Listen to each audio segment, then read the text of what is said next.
All right, everybody. Welcome. Feel good to the in the house. How's it going? It's good. Happy 69. What's up? The chat. I don't know if you have the chat up, but the chat says hi. Um, Oh, do that. So, what's up? What's up? Hey, girl.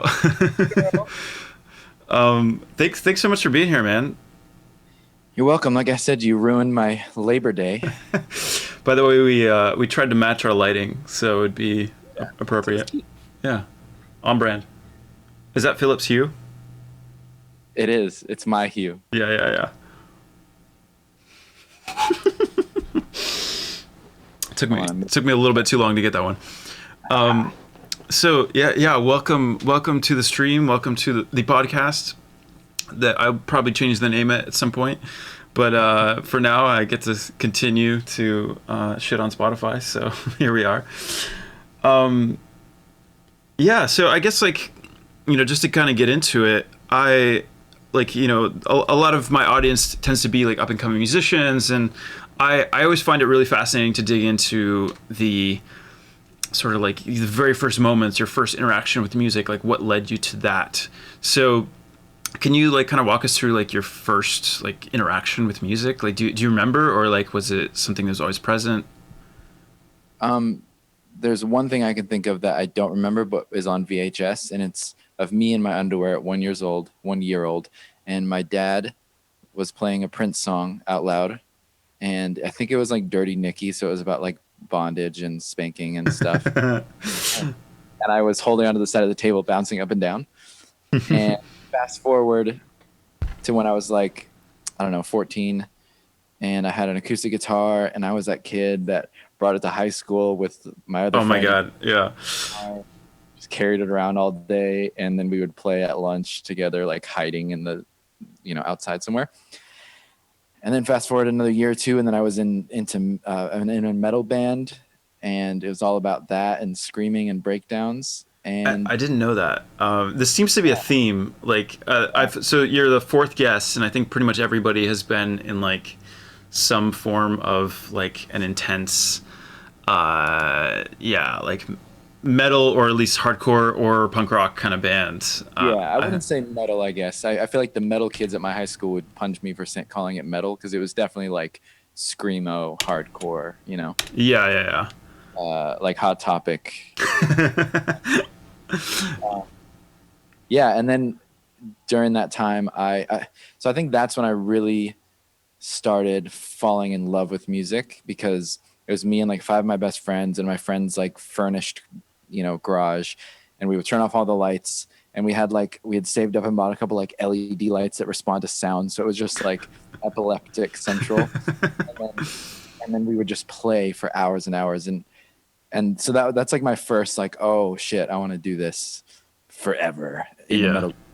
um and then around the same time, I also started listening to like the opposite of metal, like Iron and Wine and The Shins and Cutie, and and then yeah, then I quickly just like stopped playing metal and started playing like acoustic guitar again and listening to local natives and stuff. You know what I mean? Right, right. What did you play in the band? Did you play guitar or? I played guitar. I had a Schecter. Oh my god! I mean, I kind of assumed it would be an Ibanez, but like, Nah, it was better than that. It was cooler than that. It was a Schecter, and it was always in drop C. of course, of Yeah. course. I mean, are you really metal if you're not playing drop C? Um, yeah. Like I thought for a second maybe you had the Ibanez with the handle. You know which one I'm talking Yeah, about. yeah, I didn't need that. So did you were you singing or screaming in any of those bands, or just metal? So I wasn't screaming. I could never do that. I sang, but honestly, like back then, I really did not have any sort of voice that was nice to listen to, especially because I was trying to sing like like really high and loud. It just sounded horrible.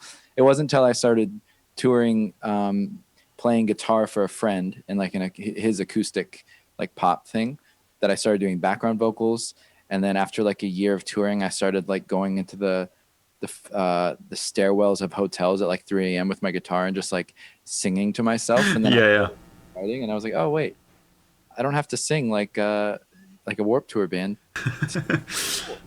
yeah, yeah. Warp Tour keeps coming up again. Like we had, do you know Luna or Natalie Luna Shadows? I don't.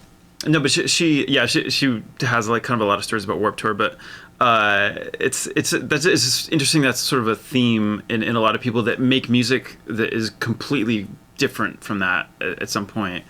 It's Yeah, like it was kind of a meeting point for a lot of people in a lot of different genres for whatever reason. I think what I always gravitated to though were like, as cheesy as it sounds, were like moments. So I feel like hardcore moments. Like I used to love this band called Under Oath, Oh and yeah, they had so many riffs and like fills and vocal parts, and it wasn't very structured, but I was always waiting for that next like bam, bam, bam, you know. And so even now when I listen to like I rarely listen to that music anymore, but when I do listen to music, it always is just about like those little things that I'm like waiting for, and I think that's really interesting because I don't know, even if you listen to like a Katy Perry smash, you're getting kind of a whole the whole thing is a moment. You're just like but like still I look for like little things that I can just pick out and be like, that's why I'm listening to this. I for the right. Well, I find that like metal has like I don't know if you got this from metal, but like I really appreciate the change in dynamics. It's from something very soft to something like very massive, yeah and kind of nothing in between. But yeah but I like always appreciated that, and I feel like maybe more in electronic music, but it became a kind of I feel like I learned from it, and I was able to apply some of those ideas and like be like, okay, this is a moment, or like sometimes like the non-drop is a bigger moment than giving people what they want. You know what I mean? totally. Okay, so metal bands. Sorry, I like totally stopped you in your story, but No, I mean, I don't know if it's much of a story. It's like it's weird looking back because I'm almost 29 now, so that was like 11 or 12 years ago, and so like that's kind of the trajectory. Is it was like playing a Boys Like Girls song on acoustic guitar, and then being in a metal band, and then starting to smoke weed and listen to Iron and Wine, and then wanting to play that, and then just and then I toured for 5 years right out of high school. So from 2010 to 2015, I toured for 2 years as a guitar player for a friend of mine, 2 years in my own band with another person, and then another year in another person's band. So it was like acoustic pop, indie pop, and then like rock and roll pop, and then right, I like chilled out because I'm from Portland. right, That. right. So was in Portland this whole time. And then 2015, I basically was kind of lost with music because I had been touring for so long, and I didn't I didn't know how to produce, or like I didn't feel like I knew the people that I needed to know to like make things happen in that way. So I kind of like foolishly would open Logic and be like, well, I actually don't know how to use it, so never mind, and just like close it, like I wouldn't Right. try for some reason. And so I just like worked at a grilled cheese food cart in Portland for about a year, and then finally randomly decided to move to LA, and that's when I started Wait, to learn. what's the grilled cheese spot? Is Grilled it? cheese bill. Oh yeah, I don't think that's Alpharetta and 11th or something. yeah, Yeah, that's fascinating. yeah, No, I mean, I guess like that's sort of part of the journey anyway. Like it'll always be, like, yeah, it's just how you got to where you are, right? yeah, exactly.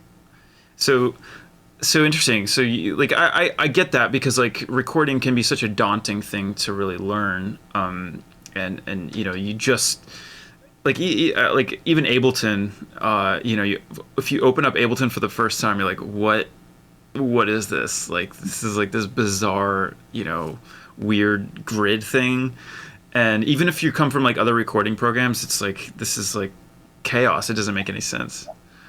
So you primarily in Logic then? No, I'm Ableton. Oh, So right. Logic I was talking about was Logic 9 on like my 2014 MacBook. But it was just funny because I would record demos, but like I just did not understand the concept of like mixing or how things can work together. So it was just basically just to get the idea down. And I like have a couple of them still. And I'm like, this is it. They're just so bad. But I look back and I'm like, why didn't I just like look on YouTube or Yeah, like, yeah, yeah. and it's funny because I try to remember that now and I think I can't do something. I'm like, shut up. Like just figure it out because I know you can, you know? Yeah. Well, it's good that you had that sort of realization, right? Because I, yeah, I came up maybe at a different time. Like for me, it was actually recording first, or recording was like out of necessity because, I didn't want like I was in bands and I didn't like dealing with other people. So Yeah. like, how do I become my own band? Like, how do I get rid of these other people? Like, I just want to write stuff. It's not that I didn't like them, you know what I mean? But like you wanted some control over it. It should be your memoir, How I Became My Own Band. Yeah. No, that's interesting. Okay, so I guess like because I mean we had talked about this before, but I'm also interested in that the previous project to feel good because you did have some success in the industry, right?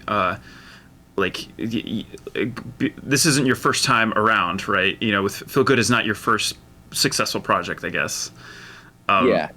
Like, is that a fair assumption? Like, Yeah. I think so. I kind of always had this assumption that I couldn't do it by myself. Like I would tell myself like, oh, you know, you're good enough at this, but you're not good at that. So you need somebody else to do that. You know what I mean? And the older I've gotten and the more things I've tried, I'm just kind of like, all right, not that you can't rely on anybody because I love working with people. I love collaborating like you and I did. Like right, right. it's nothing fun about it, but it's that, I don't know. It's just taking it all in. Like at the end of the day, it's what I decide to do, you know? Um, and I'm not going to lie. I forgot your initial question. It's fine. It's fine. What was it? Cause I did have something to say about it. I yeah, I'm kind of spacing out as well, but I think I was just well, it was about the project before this one. Because like you didn't okay, so you toured with that first band for a while, and then you had some success like as a duo, right? Mm-hmm. And Yeah. so like yeah, I was kind of like just asking about the duo because I think it's an interesting story.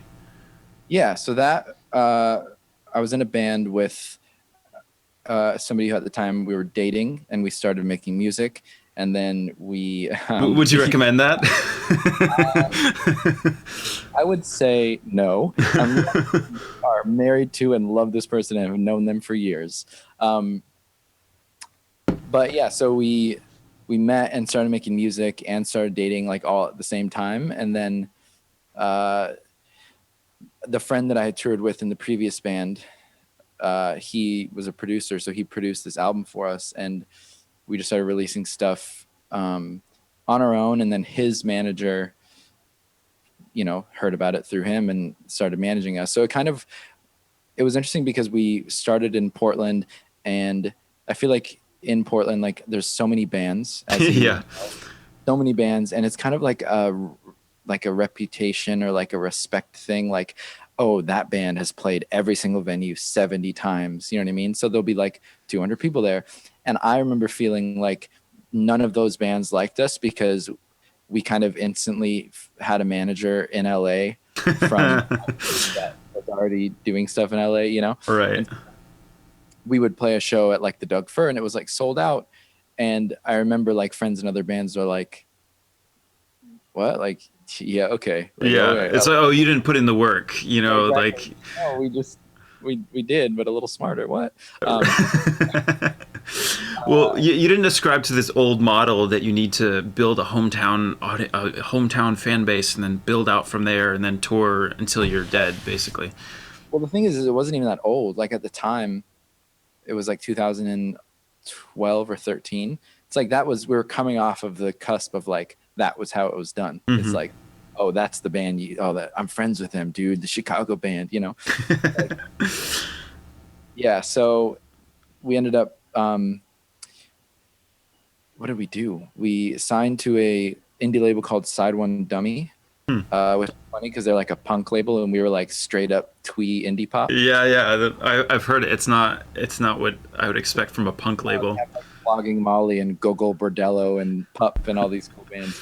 Um, yeah, so we did that, and then we toured a bunch, and in the end, it didn't work out. Kind of looking back, because I think of the imbalance of like who's doing what. I definitely felt like I was doing most of the work, and and it wasn't, and we weren't agreeing on like creatively like what we Right. would do, or like I would write a bunch of stuff and be excited about it and show her, and she'd be like, I don't like it, and I'm like, okay. I mean, like, respect the honesty, but it's a bit deflating when you're like really stoked about something, and Yeah, for sure. it's such a like kind of a moment of vulnerability when you show somebody a song for the first time. Like I'm always super self-conscious about stuff. I'm like, oh my god, I hope this is actually good. Yeah. It's funny because like by the time a song comes out, like you're sort of already through it. Like you already have a certain like level of self-confidence in it, but like that first moment and to get shot down there is like Yeah, and I think for me personally, it also kind of scarred a little bit, because I was 22, 23, and I was like, this is it. Like we're going to do this, And so to have that kind of, I don't know, response and I guess negativity, like so often, it kind of like skewed my brain to be like, you don't have good ideas. So right. over the years, I've had to like find people and friends and like things that inspire me, and kind of remember and remind myself that like, no, like your ideas are great. And if it's bad, it's okay. Just like move on to the next one, or like fix it, or, do something until you like it. So like now I love showing, there's like a handful of people that I like to show something I'm working on to, because one, I know will be a little bit always like, which gauge in its own way. It's good. Like my girlfriend who will be like, this is cool. Hey, you shouldn't add too much to it, because I always add too much to everything. And I'm like, yeah, whatever. You don't know what you're talking about. It's fine. Yeah, like, you don't know. And I just think that's kind of something I've learned from that experience back then with that band, was now I am a little more selective with who I share things too early with. Mm-hmm. And also knowing those people well enough and my reactions well enough to like not either take it too hard or too soft, like, I don't know. Yeah, so sometimes like when I send something to somebody, it's like I don't actually want your opinion. I just want you to like it. Or you kind of just like, hey, I know this is good. Here you go. You're blessed to listen to this. Yeah, no, I totally get that. But it's crazy. Like even at this point, and I mean, you and I have been doing this forever. Like if we don't know what we're doing at this point, like I feel like we have a certain understanding of how songs are written, but even then, with all of that, there's still just that little bit of doubt that's like a little bit, dude. What are you talking about? I'm like, it's the glass is half doubt for sure. Yeah. I think it's also good to have that though, because for me, I need to have like the kind of ups and downs of like a day where I just completely don't make it happen, and then take a day or two and then come back, and then I'm like, you're fine, you got this, Yeah. Like I think, I don't know, maybe I'm just I don't know what it would be like if I was just always great all the time. I was just like, yep, you would like me because I'd be that guy. But it's like that's boring though. Like you have to struggle a little bit to get to some great songs. I mean, like that's my experience at least. Like I always feel like I have to. Like I think my batting average is like 2 out of 10. Yeah. And that's normal. Yeah. I feel like I need to remind myself of that a lot, because I'll make like another new folder of like, all right, like September, these sessions are going to be it. And I'll start with one and it's great. Start with another, it's great. And then I'll have like 20 of like the titles are like meh, and I don't whatever. I just number mine. I just number every song a number. I don't give it titles. I don't do anything. So I'm not like attributing any feeling, nothing, no ideas, just like a pure logical number. I tried that. A friend of mine does that too, and I think if anything, it just made me more disconnected from them. I was like, I don't even know which one to click on because I don't know if 14 is good or not. You know? Right? Yeah. And I went back to naming them things like water bottle or iPad. The iPad song, yeah. The thing is that sometimes like I'll forget to. I mean, like because I used to do that. I just put a random name and I would send it off to people, and they're like, "Wait, what? This is a song about what? Like, this doesn't make any sense. Like, the song's like super happy." It's like, but no, I'm like, I was really feeling down that day. You know, I don't know. Yeah. So I am like, as far as like, so okay, so you're in that project. Signed to a label, touring. Did you do like primarily U.S. tours or Yeah, I've actually only ever toured in the U.S. and Canada. a world tour? Yeah, world tour, Yeah. U.S. and Canada. Yeah, so that was like, our advance was tiny, but it was enough to buy like a van, and I bought a really horrible van that I probably shouldn't have bought. That literally had holes in the bottom, like so when we were driving in the rain, water would come up through the bottom. Oh my god! Did you name it? Did you name the van? Honestly, I think I did, but I don't remember. Yeah. Because I remember what happened is after we ended the band, I still had the van, so I was in like this wanderer phase of mine where I took out all the back seats and put a mattress in it and just like drove an hour and a half to Cannon Beach and just like, and then like I'm bored. Instagram, I don't know. It was pre-Instagram actually. I think I still had a flip phone. Oh no! Whoa! Wow! Nice. No, that's like I had my band in college. We had this van. It was like a Ford Econoline from like '85 or something like that. It was like a horrible van, but we called it Tobias, and like touring with I think 7 or 8 people in like basically a minivan, sleeping in Walmart parking lots. It's just like no. My first tour was in a Suburban with like I think 7 of us in like an 8-seater Suburban, and we sleep on the floor seat, God. trunk. Did you tour with the metal band at all? Or? No, that was like I was like 17, 18. We Yeah. did play a lot of shows around Portland though. We played one of our first shows was at that venue, the Satyricon. Oh, yeah. I've apparently met Kurt Cobain at. Ooh. I did not know that. No, that's interesting. Yeah. I guess since we're talking about Portland, let's talk about the venues in Portland. Yes, Best venue in Portland, Doug Fir probably. I think my dream venue to play was Crystal Ballroom because I saw my first show there, and I did play there twice. Nice. For a December to Remember show, opening for Phoenix and then opening for Fits and the Tantrums. It's amazing. It's fun. Wait, is that like a radio show type of thing? Yeah, or what is it called? 94.7? yeah. Yeah, the radio shows where they don't pay you to play, but they put you on the radio, so it's fine. They justify it that way. But they still collect full price at the door, though. Let's not forget that.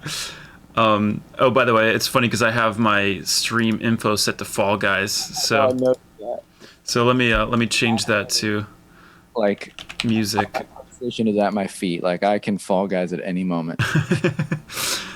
Okay, so touring in a van and yeah, like I guess like so like throughout the U.S. or you said U.S. and Canada, but like major cities, or did you do a lot of touring, or was it just kind of like once or twice a year? Oh, it was a lot. Like it was basically like whenever we weren't touring, we were like, okay, let's find the next tour. So we did, a handful of like West Coast runs and then a couple of full U.S. tours.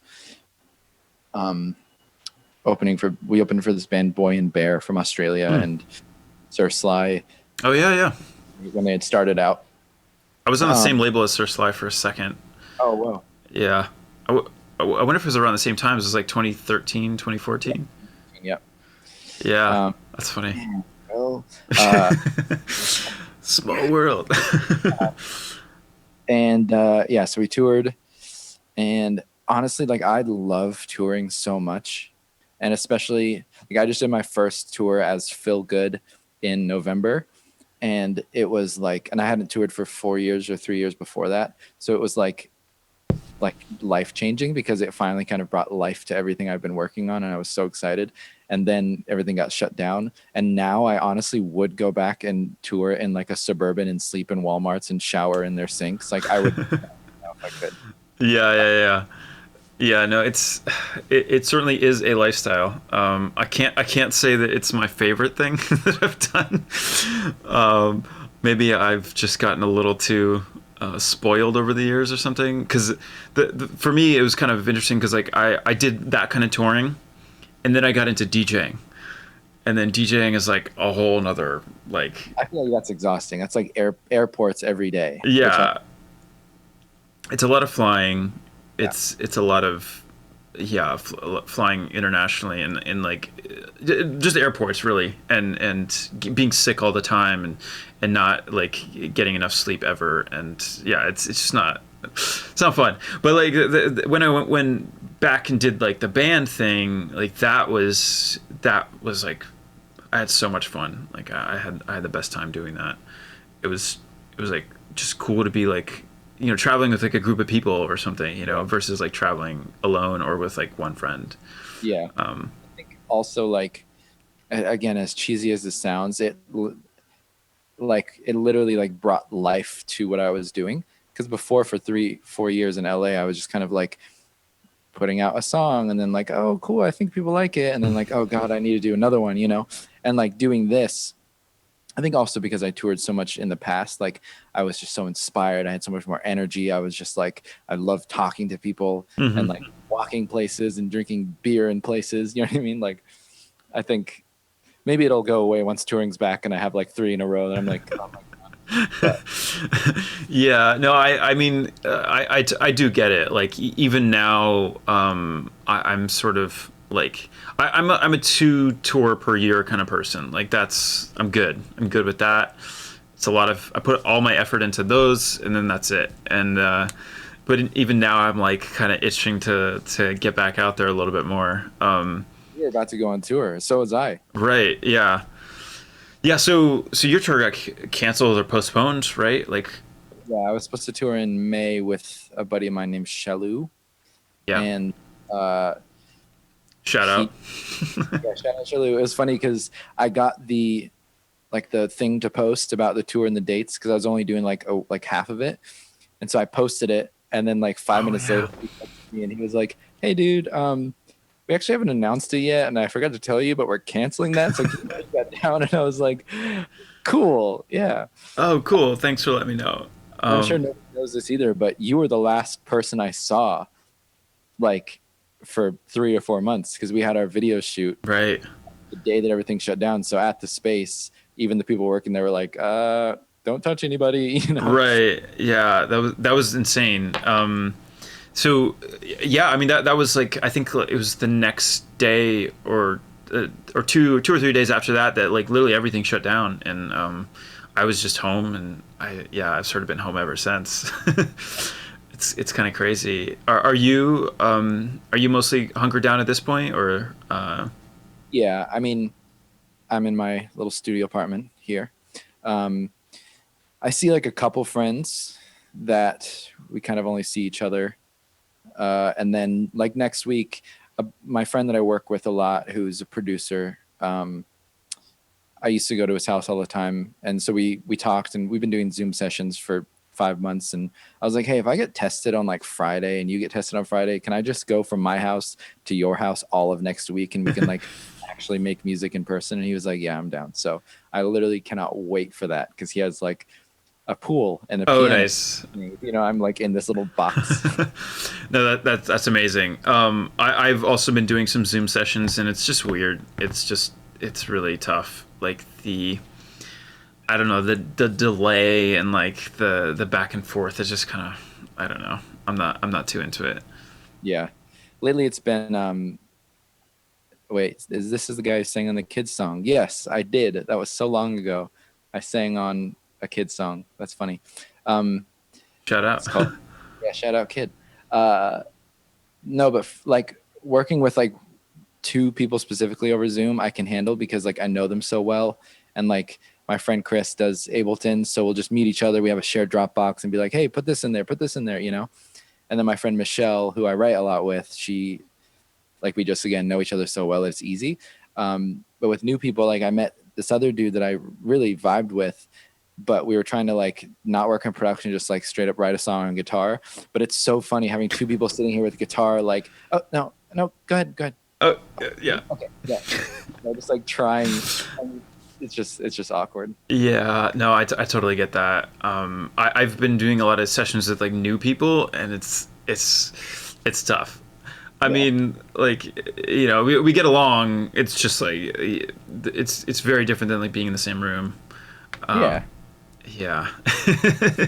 But I still like I kind of like both extremes where it's like I like being in the room writing something, but I also like sending a demo and having somebody just do their thing, you know, spend a week on it, spend as much time as you want on it. Like, I feel like I get good results that way too. For sure. It's funny. I met this one producer. His name is Cameron Hale through my publisher. And I've been doing a lot of FaceTime like meets. So just like chatting with people, you know, for like 20 minutes. Mm-hmm. Vibe. And so when we talked for like an hour and a half, which was like ridiculous. But instantly I was like, I like this guy. Yeah. And we both had our Prophet like right next to us. And I was like, ooh. And then like we worked and it was super fun. And then today out of the blue, he texted me randomly and he was like, hey, I just found this random idea and thought of you. And it's from like months ago. And he sent it to me. And I was instantly like, oh my God, this is exactly what I wish I could make. And so it's cool in that sense, you know, because I'll work on it, then we'll get in a session, pick it apart, then he'll work on it, and I just don't have to worry about it. It was kind of like how I worked. It was like you're like, hey, what do you think? It's like cool. Yeah, you know, we just sent it. Just back and forth, and then I mean, we eventually recorded some of the final vocals. Did we do all? I can't remember if we did all the vocals. No, we did. I did the main vocal at my old studio, and then when I was on tour playing at the Hawthorne, I came over that day and met your cats. Yes. And did background vocals and extra little, you know, little things. Speaking of, Hawthorne is actually my vote for the worst venue in Portland. It's the worst venue in Portland. It's the most fart-smelling mic venue in Portland, you know? Yes. Like, you're lucky if you get one monitor that's working. I think and that monitor was crushed by a 6-foot screamer's foot. All the metal bands play there. It's in the green room is this weird stairwell like on the side of the stage, and you're right next to the loud like speaker, so you're just like in there just hearing like super loud music, and it's like, why am I even here? You know, like you sort of question your life choice. I don't know. Even though I live in Portland, sometimes when I go there, I'm just like, what? Like what am I doing? That's why you didn't come to my show, huh? No. It's like I secretly hate Hawthorne Theater. Sorry, man. Yeah, I couldn't bring myself to go there. Wait, do you have whatever those called, like little pictures of your cat? Are they Bo and Juno? I mean. Oh, the emotes. Yes. Yeah. So there's like emotes of. Let's get some Jujus and Bobos in the chat. I would let you guys meet my cat, but I think she's hiding under the bed because it's been like 110 degrees in LA and she's hot. Yeah, she's like done with this. Yeah. Oh, what else we got there? Is that a lint roller? Yeah, a golden lint roller.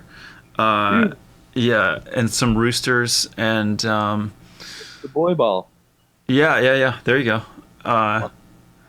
Yeah, it's like I kind of love Twitch because there's I don't know, there's just a lot of sort of personality to it. They've sort of gamified a lot of things, and it's fun. You know, the chat is engaged, and cats are always welcome on RAC stream. Okay, I got into this debate with the chat the other day about celery. Okay, what's your take on celery? Let's see. As like a 7-year-old, I was down, with like peanut butter and chocolate chips or whatever. Oh, chocolate chips Yeah, with yeah. peanut Because butter. celery is pretty much nothing. Exactly. You know, it's fiber that crunches with a little bit of water in it. It's basically water. It's Yes. just water. Yeah, So basically. with my sauce on celery, don't care. Yeah. So But I'll eat it. yeah, no, it's like whenever I have water, the chat's always like, "Oh, enjoy your like celery water," you know, because it's just that's all it is. Yeah, no, I'm just not a fan. It's just like why, like you probably it's probably like calorie neutral, or in the sense you'd spend more energy eating it Right. than you do like than its nutrition. That's probably why it's healthy because you burn more calories to chew it. Yeah, I'm not a fan. In fact, like I did this one thing where, because there's a couple people in the chat that really like celery for some reason. I do not understand why.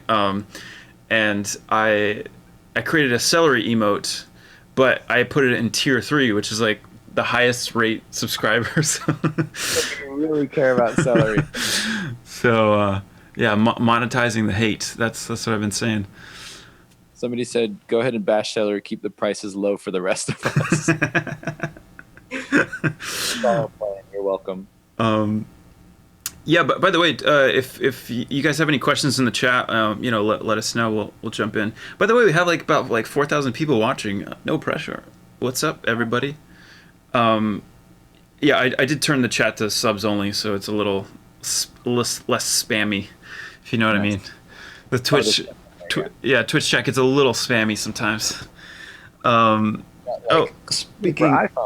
Speaking of Bo, here you go. Oh my god. You met Bo.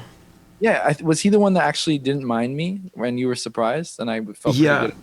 Oh no. Well, I mean, Bo's pretty friendly in general, but Juno is usually really scared, and she came out and she was really nice. Because I can tell you're on my side. I was like, yeah. You did this one thing, like tapping the back of it, or his back. Like right above the tail on Yeah, the butt. yeah. Like Bo is like so into that. It's so funny. Like, Dude, I got it because I always scratch my cat there like really hard, and she goes like this, right? And my friend Riley has this really cute like white and brown cat with bright blue eyes, but he's so weird. His name is Walter. He's diabetic. He's just a freak. Riley just goes pat pat pat pat and slaps me like, oh, he loves it. So it's so funny.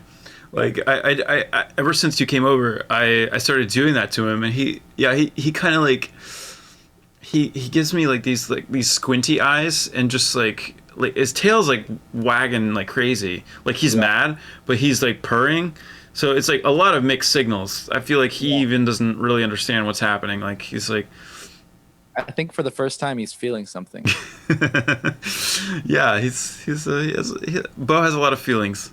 I learned that TikTok, of course, because TikTok has been very informative lately for me. I learned through Cat Talk that when they look at you and blink slowly like this, I mean, I love you. Yeah.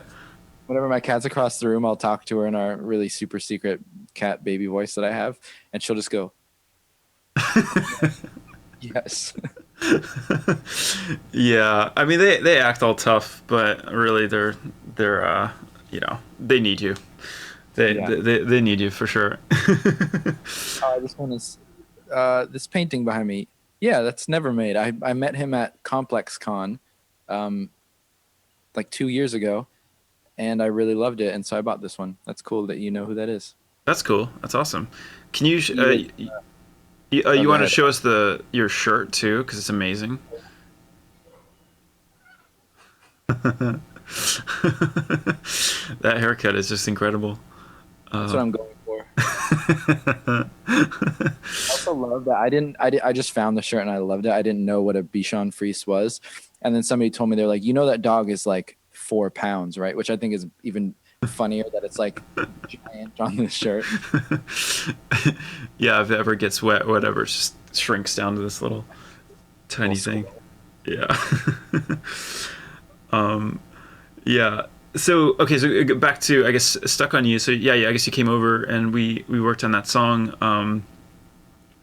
And it was cool to kind of work through some final ideas, and like it's interesting because like I felt like that song was more or less finished even before you came over and to work on it. But ever since we added all that extra little, you know, detail, it really kind of elevated it, I think, and I'm happy we did it.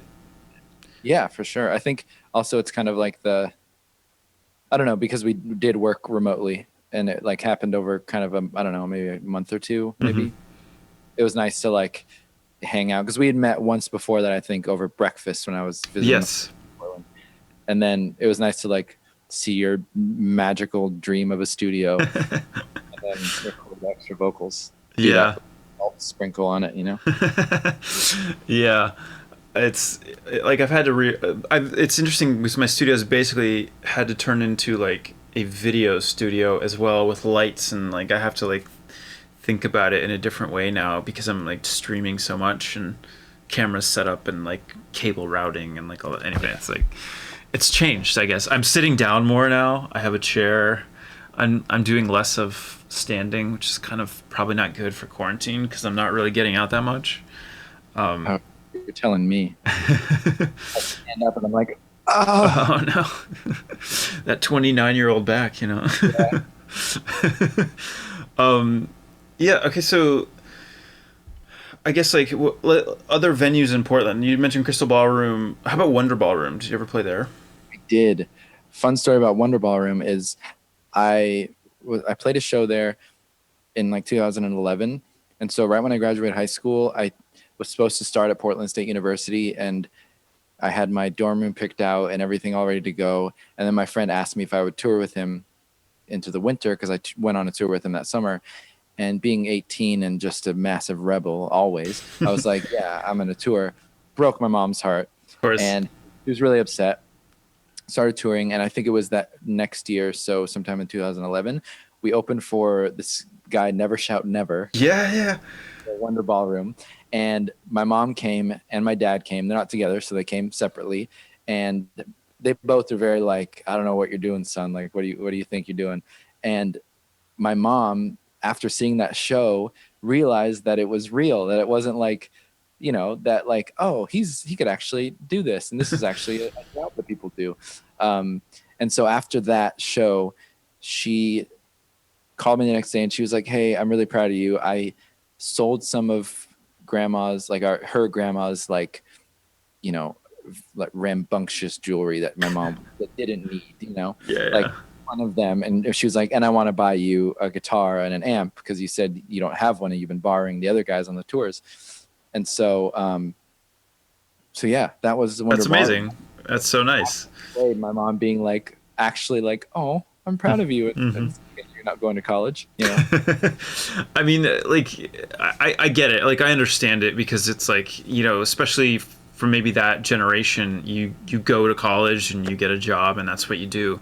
I feel like that's clearly changed at this point, you know, but at the time that narrative was still well and alive, and it has to be, you know, obviously like you want the best for your children, so like I can see how that's like pretty heartbreaking, even if you want your kids to be like, yeah, follow your passions, do your things, you know, do your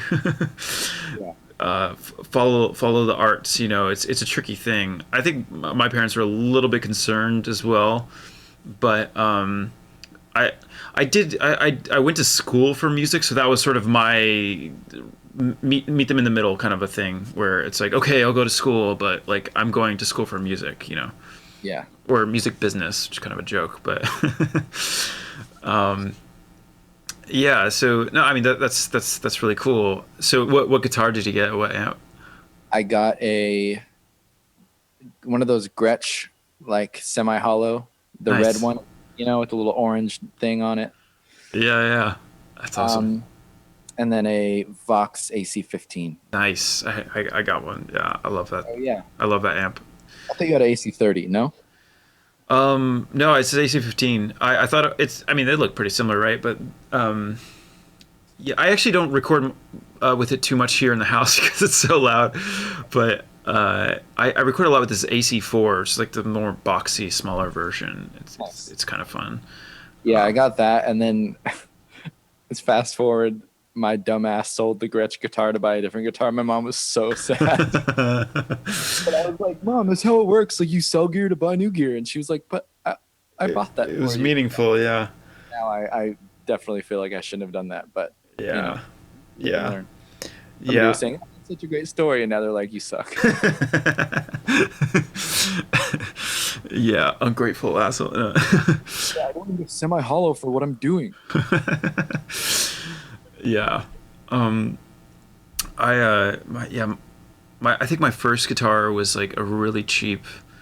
It wasn't even Epiphone. It was like some kind of. It was a knockoff Epiphone. It was pretty bad, but I think my parents helped me eventually buy an SG, and that's actually what I probably showed it to you. Yeah. Yeah, and that's still the same one. I still love it. Like it's sort of sentiment. Not to keep not to make you feel bad about selling your. No, no.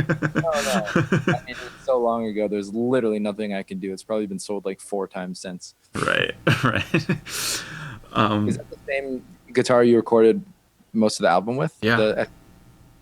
Wow. Yeah, but actually, my first guitar is this guy. This. Oh, that's right. Anyway. And we start jamming like, oh, dude, look at that back. Yeah, yeah. do you want to turn on your auto tune? Let's go. Here we go. What key are you playing in? C. Let's do C major. Okay, here we go. Ready? 1738.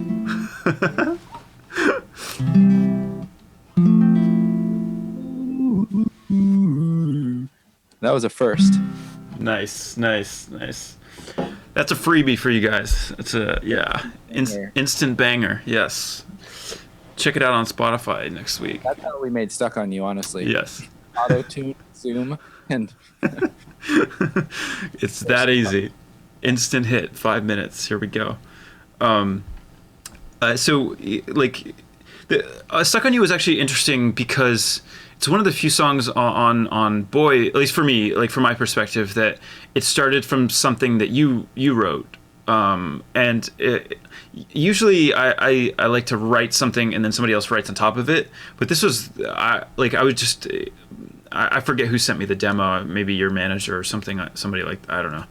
But I got the demo in my email somehow, and I was like, this is awesome. Like I really want to work on this. And it feels like in line with a lot of the other stuff that I've been working on. So yeah, no, I just thought that was pretty interesting because to me, it still feels like it's cohesive in the context of the album, but yeah. for me, it was really like crazy hearing like your first draft of it because one, as you know, I've listened to you for a long time, even before we met. And like, I would nerd out over your studio videos and I was like, what is he using? I want all of it. Can I buy it for $50? No. And then, but then also because the original song or version I wrote with these guys, James and Lewis, it was so like 2016, like the height of like Spotify, like dance with like drops and like vocal leads pitched down, you know? Yeah. So it was just that. And I did it and I was so stoked on it back then. But then after a couple months, I was like, oh, this isn't like where my heart's at. Like, this is not, I can tell this is just a phase. So literally the song just sat there. And I think one of my managers, who's I think friends with your manager, was like, hey, like, I think he's working on an album. If you want to send him something. And so I think I did like a stripped version of the song with like a Rhodes and vocal. And yeah, I just didn't know.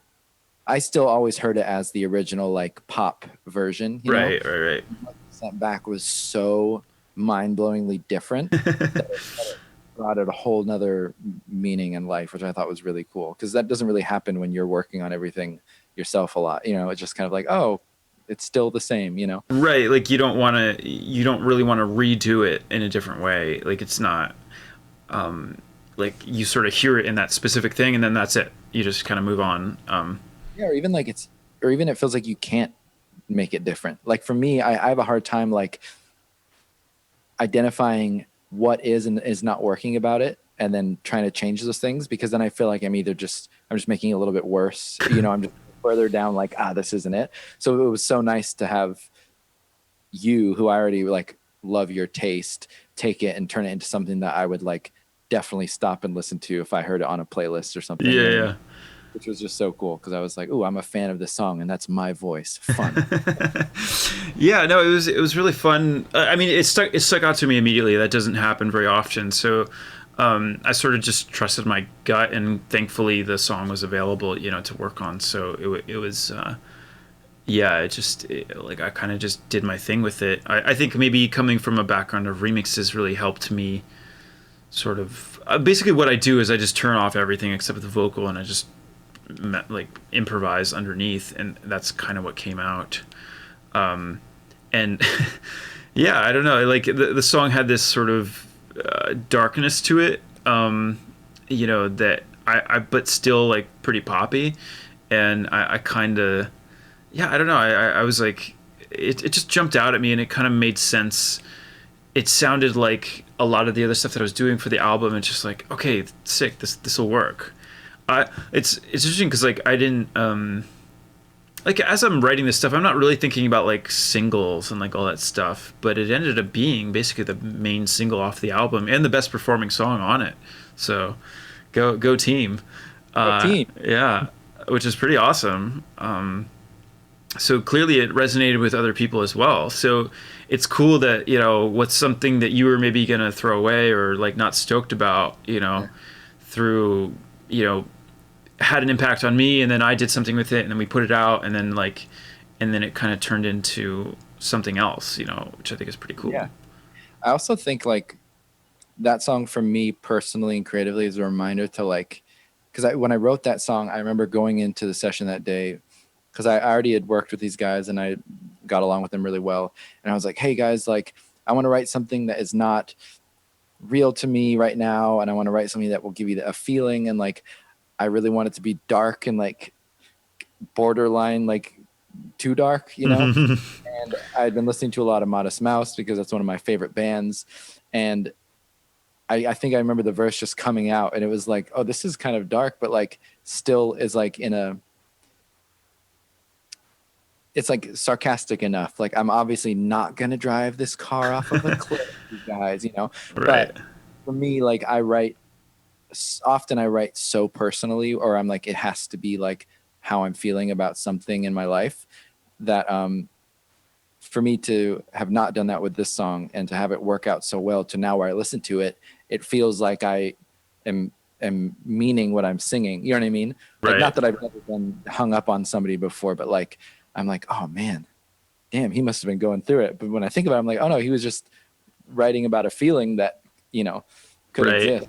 I don't know. It's just funny because it reminds me to sometimes when I'm writing now to like, just try to write about something that you felt before 20 years ago. You know what I mean? Right. And try to capture it with like hindsight and like just a different perspective.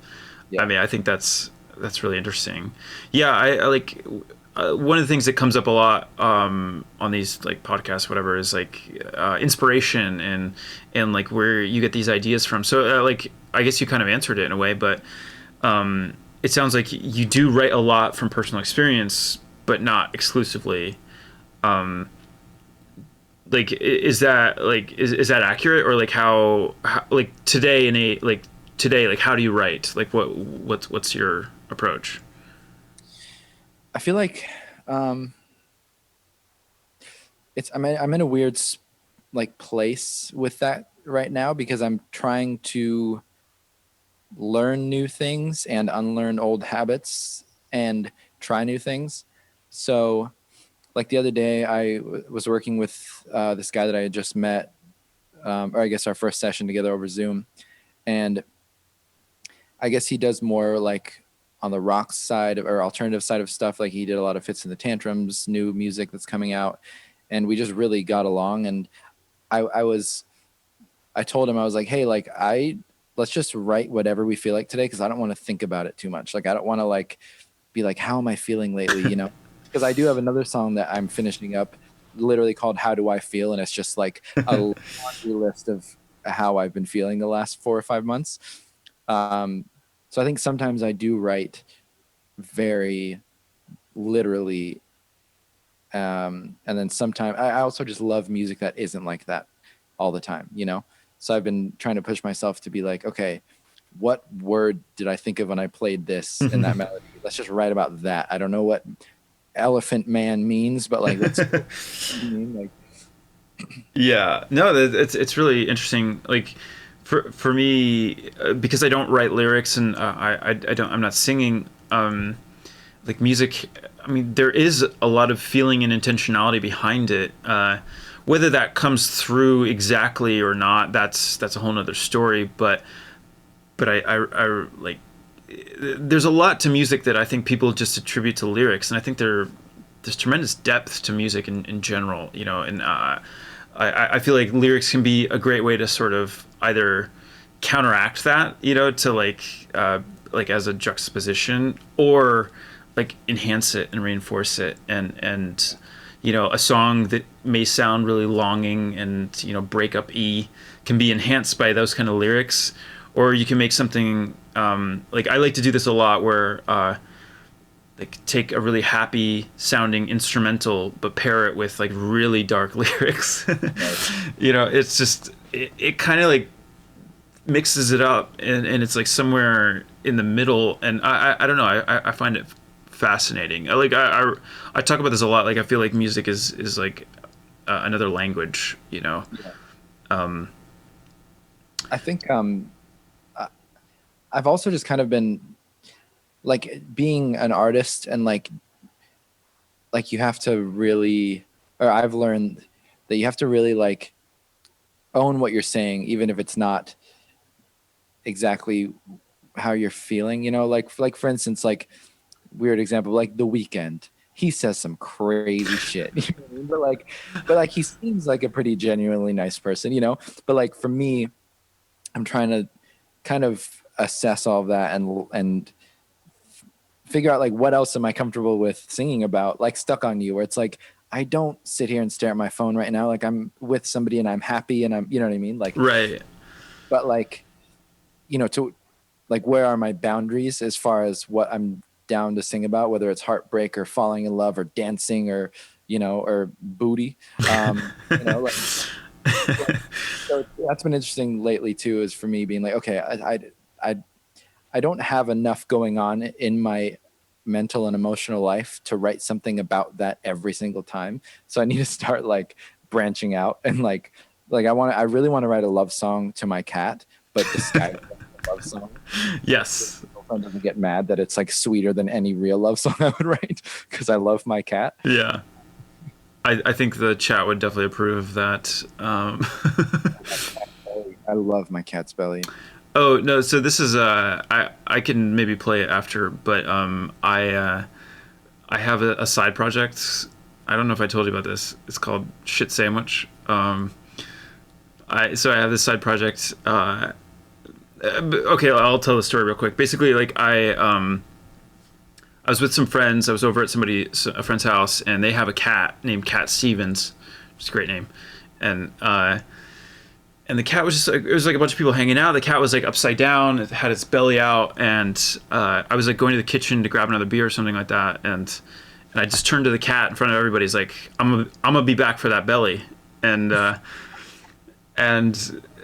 lot of people just noticed and made fun of me, and you know, so I made like a song with that lyric, and I'm pretty stoked about it. I'll maybe play it at the end of the stream or something, but Dude, I love it. I'm gonna be back for that belly. yes. So yeah, no, so that, you know, that was kind of actually, maybe I wonder if I can play it. I don't know if it's pretty short. Or maybe you know what, I think I'll play it towards the end of the stream, but I'll get it queued up in a bit. But yeah, Dat Belly. So no, I like the idea of writing a song for your cat. It's sort of, I mean, as long as it's not like too overt, No, like I think make it so it crosses over to a real person. Like I love how furry you are. I love how your tongue feels like sandpaper on my skin. You know, Your fish breath, it's just oh, dude, I love my cat's breath so much. When she licks my nose, I'm like, oh yeah. oh my god. Yeah, or after the deep clean. Is that another song? What's that? Is that another song of yours? No, no, no, no, no. But like, if the cat, after licking your nose after a deep clean, if you know what I mean. Yeah. Just don't think about it. It's fine. It's fine. Good. It's fine. It's all good. It's all sanitary. It's all good. Hey, technically, we're all just atoms, right. We're all dust anyway. We're all gonna die, but it's fine. Um, okay, so cat songs.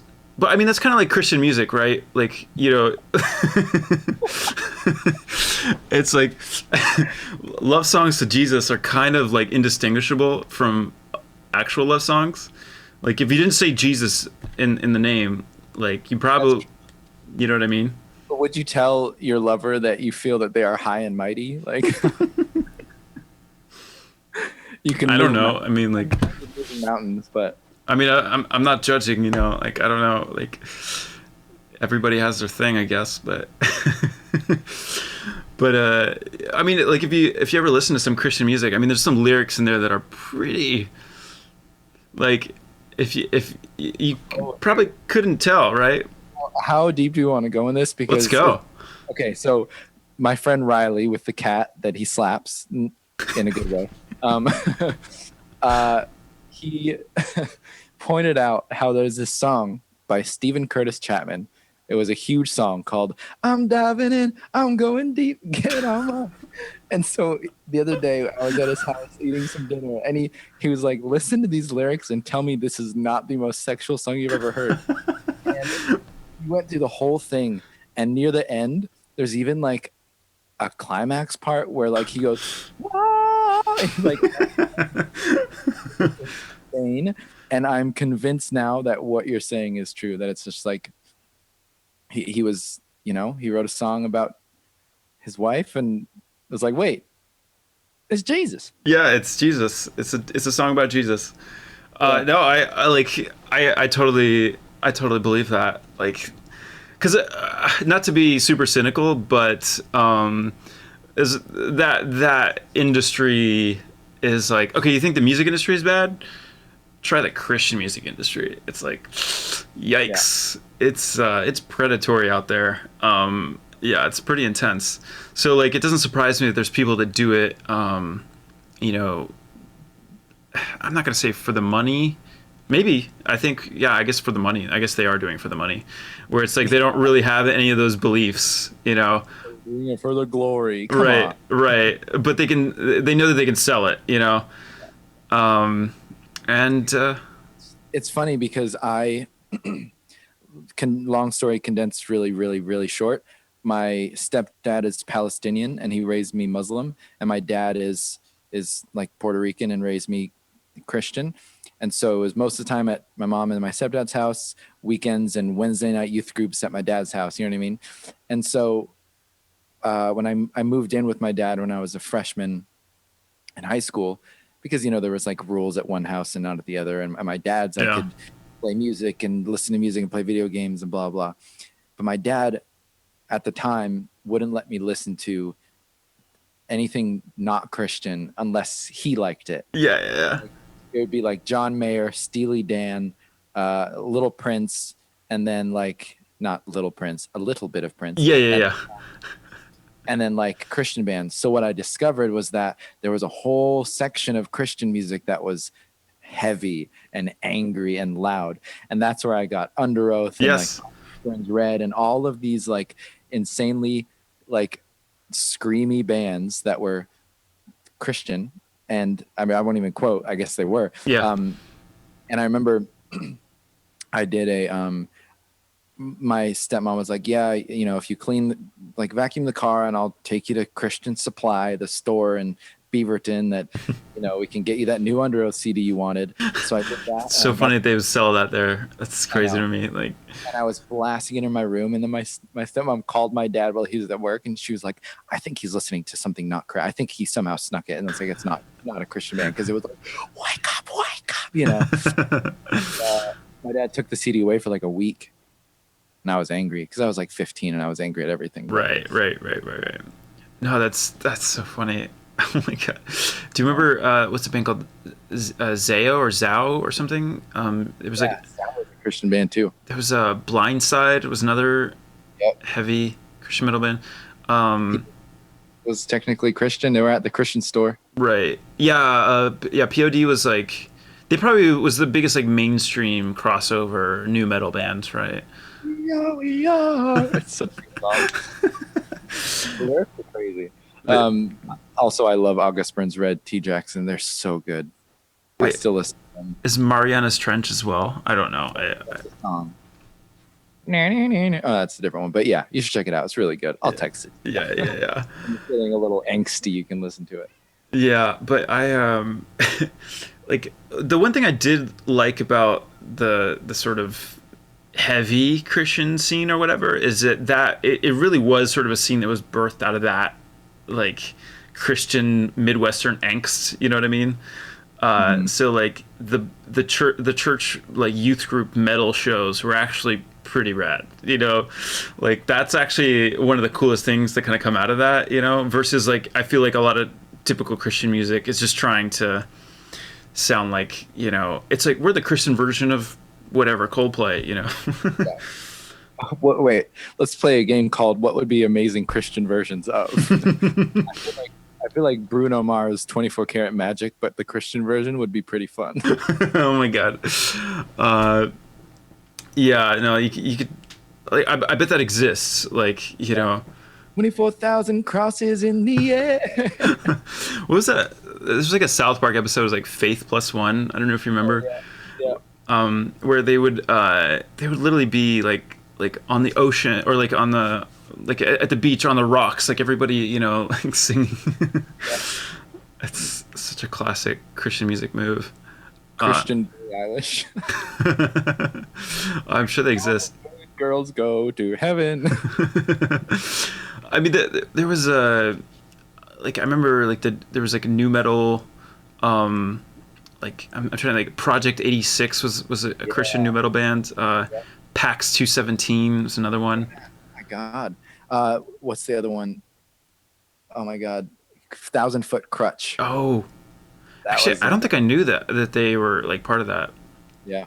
That's so funny. I mean, do you remember like Newsboys or yeah. News. WAP Christian version? Yeah, that would be White ass place. Oh my god. Yeah. No, but yeah, there's like so Newsboys played like this like college festival, the school that I went to, and they played this college festival, and they apparently they like drank, I guess, and that was like, oh my god, can you believe they have a beer? It's like, it was like so shocking, and but the scale that they toured at was actually kind of insane.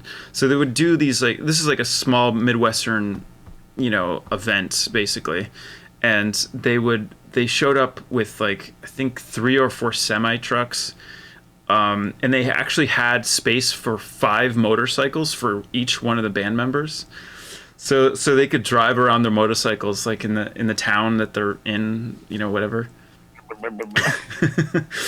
So it's crazy to think that, I mean, they probably made just insane amounts of money, and I don't think people, again, they sort of tapped into a side of the market that, they were just like the big fish in a small pond, Yeah. And just killed it, Newsboys, just printing money. Like it was news. Audio Adrenaline, that's another one. Oh yeah, Switchfoot was the first show I saw at the Crystal Ballroom. Oh really? That's crazy. We And to live for so much more. Switchfoot. I'm not too mad about Switchfoot. I don't think they were like that, like No, that but he's an bad. incredible songwriter. Yeah, Like he had some songs that are just like, yeah. Man, I'm like trying to think of like other. I mean, we got this far and didn't even talk about DC Talk. Like, yeah, Toby Mac. yeah. Welcome to diversity. Yeah, like I was into Nirvana, and my parents I think were like, here's DC Talk, You know what else there is a world of, because like my dad is Hawaiian, Puerto Rican, and so lots of reggae and that kind of stuff. He used to listen to, I don't remember the name of the bands, but I remember there being Christian reggae bands that were like all white dudes with dreads. Oh no. That is hilarious. Oh my god. Yeah, yeah. White guys and dreads. That's always just like. Yeah. Do you follow this Instagram account called? Damn, I'm like forgetting the name. They only post like. They only post like those type of band, like just basically terrible bands. Catatonic Youths? Yes, Catatonic Youths, Yeah. Exactly. Yeah. There's a lot of white dreads there on that. Yeah. Uh, I love that page. yeah, I should actually. I'm actually gonna just post it so people can. Catatonic Youths, right? I think that's it. Oh my God's not dead. The newsboys are congratulating the main character while the professor lies dead on the pavement after getting hit by a car. Oh yeah, the Christian movie scene is also like. Dude, there's a Vice thing about that. I mean, the actress that was trying to break out of Christian movies and go more like, there's like a Christian Netflix. It's called Pure Flix. Yeah. Yeah, there's like kind of like what's his name, Kirk Cameron or something like that. He's like one of the big stars in that. I don't know why I'm so knowledgeable about this stuff, but Well, you were raised kind of the same. yeah, right? yeah. I guess You know about the Left Behind movies that terrified me because my dad would disappear and I was a bad boy, so I would just be left alone in the world. Oh, what's up, Oliver in the house? Oh my God, what's up, Oliver? What's up, Oliver? Look at that. I love Vaughn's emote. I know, it's great. Like bass face, basically. This is the only thing you can make when you listen to anything he's done. Yeah. Oh. I can't help, like, do you have, like, when you're playing or soloing or shredding, whatever, do you have like a face that you can't help yourself when you like mess up? Like, I don't know. Yeah, well, let's get the record straight. I don't know how to shred or solo. I'm more of like I'm a rhythm guy. But I also notice it when I sing. Like I'm working on a music video and I've been like lining up all the video with the song to get it ready to edit, and I kind of like my jaw kind of goes sideways sometimes. And I watch it, I'm like, you look like an idiot, dude. Why can't you just look hot? Like, what's wrong with you? And, but when I play, I think I like either I do have a focus face, or I've seen pictures of me from like shows and tours, and I'm just like this. Yeah. Yeah, the show photos are always like they're either like pretty good or just absolutely horrible. You're like just the double chin, like Yeah. it's awful. It's Exactly. I hate. Yeah, especially because they're always like if the photographers are in the pit, they're just like shooting from like from below. Looking at this. It's not your best angle, but yeah. Although I gotta dig this photo up. It's like my favorite photo that anybody's ever taken of me, where I was like most of my photos are garbage, but like this one I think it was in Japan, and it was for whatever reason this festival had pyro, so I have a photo of me like with my Gibson Explorer, the Metallica guitar, basically just power move with flames in the back. This is my highest moment in life. This is my highest achievement. You ever to like apply to a job and like give them a resume so you can print out of that picture you slide across the back, like, this anymore. This is it. I don't. Tired. Thanks. It's like not even a phone number. It's like, you know where to Yeah. find me. Like, you do the work, you know? Yeah. I really want to see that picture if you find it. Yeah, no, I got to dig that up. Oh, no, I just, imagine if I just had a printout of it just ready to go.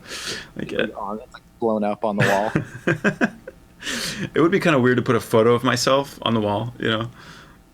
Like, I mean, I'm not against it. I think it also is kind of a funny slash just a power move in general. Like when I have my own house someday, I want somebody to walk in and just looking down upon them. I mean, I feel like a painting would be like, the power move, especially like just, yeah. Nude painting. Well, I was gonna say with your cats, but maybe not the nude one. No, nude, but with your cat in your lap, covering. I mean, did you see that David Hasselhoff spread? No. There's a photo of David Hasselhoff with a bunch of puppies, and this exists. Yeah.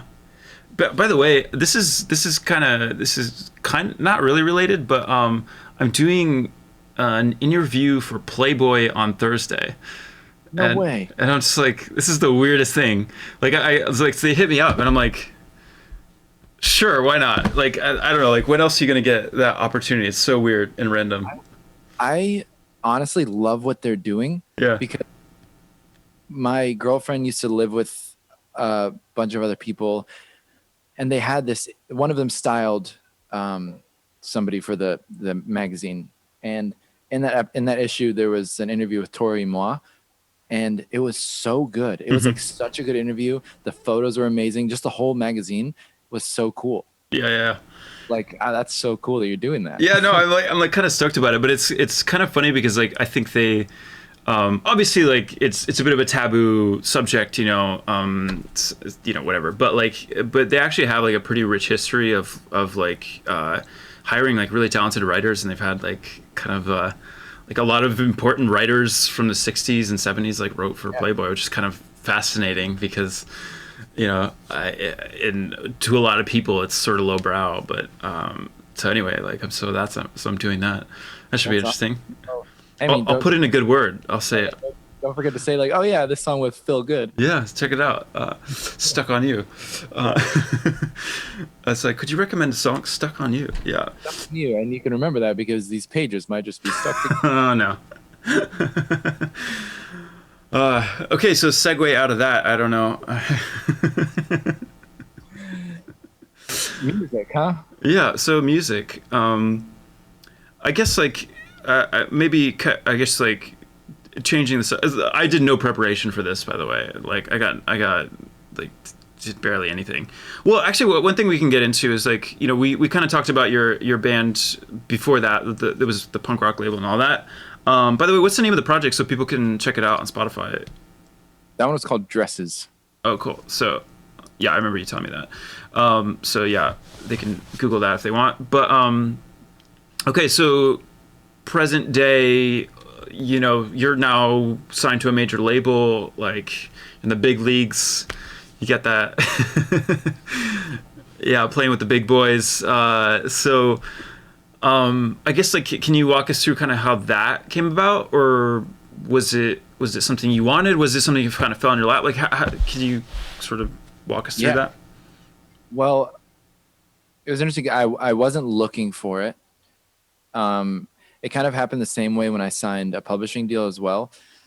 Like, we basically had interest from one person at Pulse, which is my publisher, and met with them, and it just kind of happened, and it was really cool because I just got to know a bunch of people there and liked them. And then same thing with signing to Elektra, is we had interest from one A&R, and she was in LA. We met with her, and then a couple of days later she was like, hey, do you want to come to New York and meet everybody else?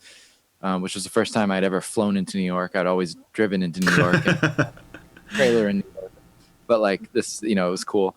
And then I remember going into it though, because, you know, especially nowadays, there's a lot of like, should you just be independent or label or, you know, what, so I remember going into the meeting and thinking like, okay, if I walk in and they're flashy and like, hey, bro, like we're gonna make you a millionaire. I was like, I'm not gonna be down, just because that's not like my type of person that I want to like deal with on a daily basis. Right. But like the two heads of the label were just the nicest like dads I've ever met. Like one of them just did I do this thing on my Instagram. It's like an interview with this character that I made named Gus Garcia, who's like a jerk radio guy who just talks over you the whole time. And I did one with the head of the label where I'm literally asking him what it's like being the head of janitorial services at Alexa, and like, and he loved it, and it was so fun. Yeah. But anyway, so yeah, I wasn't really looking for it, and I just felt that after talking with them and going back and forth a bunch, that I just really liked the fact that they were like, they weren't trying to change anything I was doing. They were just like, hey, we like you. Like, we want to help you do what you want to do. So that was really great, I feel like, and a plus when you're talking to a label like that. And then I signed in, I think, March of last year. Then it was kind of that stressful period of like, okay, well, now I have to finish those 4 songs that they really liked that were half done. So I definitely had a couple of like ups and downs of like, oh no, what have I gotten myself into? But then also luckily having like my good team that I have, and then like my friend that I worked on the music with, like who was down to work on the same song 14 versions until I liked it. And then It's a good friend. Yeah. Yeah. And then we started I released the first song through them in about a year ago. So it was like August and then late September and then October, and just been doing like every like 6-ish weeks since then. And yeah, so it's, I again, I was so excited that I was starting to tour, and like, I felt like things were like, it was like, that was the trajectory was like tour and then just keep touring and putting out music and then tour. Because what I noticed for me personally and for this project was that like on the tour, I just connected with so many people, and like, not that this is the gauge, but like I noticed that like after every show, which was, I was opening for this dude, James Young, after every show where there was like, 4 to 1,100 people, I would get like half of the people following me. And I was like, oh, this is how I think I connect with people best, is when I'm there and like talking to them and just being myself. And like, so I was really looking forward to that. Not to sound like a bummer, because now I'm kind of bummed that I can't do that, but like, that was, I'm looking forward to that again, because I think that was so important. And also it was a big help to have the label like, down to like help me with the touring. They were like, absolutely. Like I didn't have in-ears and all I have is tracks and like guitar right now. And so they were like, all right, like, let's get you all set up. So that was pretty fun, was learning how to use a whole new thing like in-ears to perform. Yeah. Did you, are you on wireless too? Or were you kind of more stationary? The in-ears were wireless with a little pack thing, but my guitar had cord. But guitar had cord. Yeah. Good. Yes. Good job. My like a line 6 Helix thing. Like nice. The new kind of Kemper style thing, but it's a big pedal board. So that was fun to use too, because it's very, like, I got it with the intention of like diving in and like doing MIDI, like triggering to set off different things. But no. As I was trying to learn how to play all of my songs in like, a couple of weeks, I was like, no, I'm just going to use this like a pedal board and press louder. Yeah. I found that like I went through all the work of like I made my custom cables. I did the whole thing. I like really nerded out. I bought like specific pedals for different songs, and then I just basically, by the end of it, I was just playing clean the entire show, and like didn't bother, like, because it doesn't. I mean, sure, it makes a little bit of a difference, but the performance itself is more about just being present and performing, and playing well. It's not so much about your amp settings, I guess. Yeah.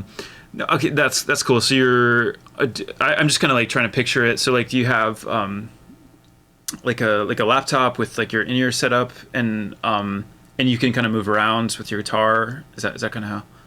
Yeah. So I worked with an MD, Hmm. like a music. Is it music director? Is that what that stands for? Yeah. Yeah, yeah. Named Aaron Forbes, who's a producer also, but he's this incredible music director. He works with like Phineas and Billie Eilish and does all of their live stuff, which Hmm. is just incredible.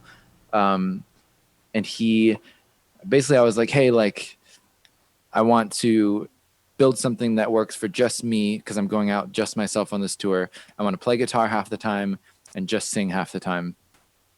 And I want it to be able to grow. So like, a case that's big enough so when I do have a drummer and like one more person, I can fit more stuff. So I ended up getting this case that in retrospect is a little too big. It's like giant.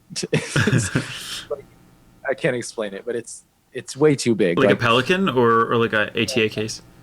it's like I don't know, has a rolly thing. The sides completely come off, and it's like I think Yeah, yeah, yeah. it's a huge thing. It's And like it a also custom case. Yeah, bend it so that you can like shake it and nothing's gonna happen. yeah, yeah.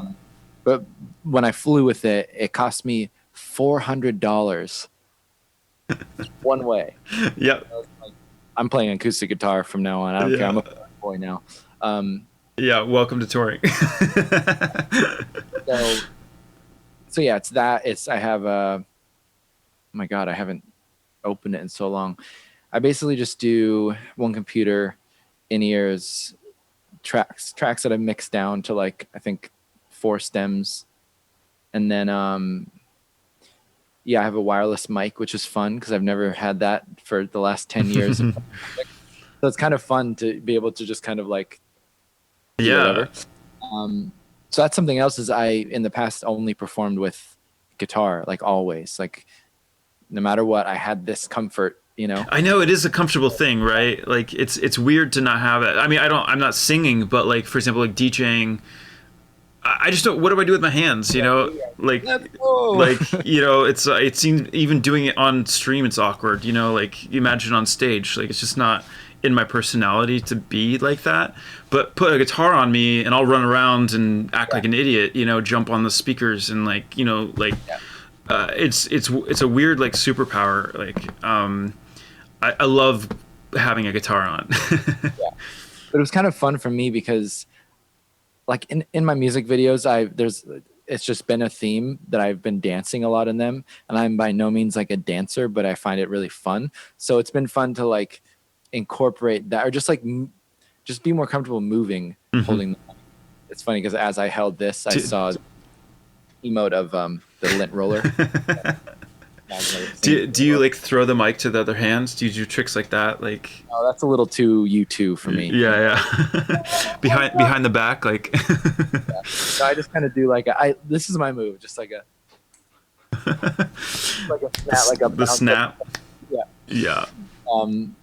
And then yeah, I just feel like it was fun to learn just to engage with people without a guitar, which I thought was interesting. Because also like in my head, I was like, oh yeah, for this part, I can like sit on the edge of the stage and like stare at one person. But then when it came down to it, like the first couple of shows, I was like, this is so hard to just stare at whoever's right in front of you. Right. And then at the end of it, I was comfortable enough and like played the show enough times that by the last couple of shows, I was just like, like singing right to them. Yeah. No, that's my favorite. Well, not my favorite. The funniest thing about shows is that this happens to me constantly, where it's like there's that one person that like waits to get into the show. It's like super early, goes up to the front, and then is just sitting there super bored, just like looking at their phone, and like the entire time I'm like, why did you come to the show? Like, what are you doing? Like, Grant, baby. but then like after they'll come and say hi, and like they'll be really nice. So like I think it's just some people are more emotive than others, and I've just learned to embrace that. But it can be kind of deflating if the audience isn't receptive to your performance, Or do you just do you find that to be true, or do you just ignore it? Like how do you deal with that? I feel like every time I've toured, there's always like that uncomfortable, like first couple of shows where like, even if the crowd is amazing and the show is amazing, you still feel kind of like uncomfortable. And then for me, about maybe a fourth of the way through, or halfway through, I'm kind of like, all right, I don't really care what an individual is maybe doing, or like if they're not paying attention or if people are talking. I'm just going to keep doing it and kind of like look like I'm enjoying myself. And then you will see, because no matter what, there's going to be at least one person that you can spot that's like jamming out, you know. Yeah. You connect with them. I don't know, I feel like yeah. The chat is like, some of us are tripping balls. That makes sense. Actually, more of a reason to like, you know, really single them out. Yeah. I wanted to ask you, so it's a two-part question. Have you cried at a live show before? And if so, who and kind of why? Or like, what was the song? That's a good question. I don't know that I've full on cried or anything like that, but let's just say that I've been emotional at certain shows. One that comes to mind is Sigaros. Ooh, So that's heaven sound. yeah, and I to be honest, I don't remember like which song specific. It was a while ago. And I'd say maybe a second one. I saw Imogen Heap actually. That was amazing. Was it during What You Say that you cried? Yeah. No, it wasn't that one. I don't know if it was that one, but like she's just a phenomenal performer and artist. So it's like, yeah, I was really impressed. So I mean, like, you know, good music makes you feel things, of course. I definitely haven't had like bawling at a show or anything like that. I don't think I get maybe that invested in it, but I do like it.